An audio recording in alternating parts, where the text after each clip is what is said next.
আসসালামু আলাইকুম বন্ধুরা, কেমন আছেন সবাই? আপনাদের বাড়িতে যদি কোনো কবুতর অসুস্থ হয়, অবশ্যই সেই কবুতরটিকে এরকম আলাদা করে রেখে দেবেন।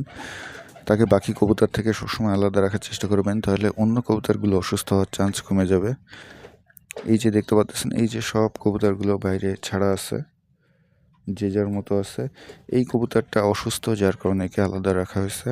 আপনাদের বাড়িতে যদি কোনো কবুতর এরকম অসুস্থ হয়, অবশ্যই আপনারা চেষ্টা করবেন তাকে কোয়ারেন্টাইনে রাখার জন্য, মানে আলাদা করে রাখার জন্য। এতে করে কবুতরটি সুস্থ হওয়ার চান্সও বেড়ে যাবে, নিজে কবুতরটার অনেক যত্ন নিতে পারবেন এবং বাকি কবুতরগুলোকেও সুস্থ রাখতে পারবেন।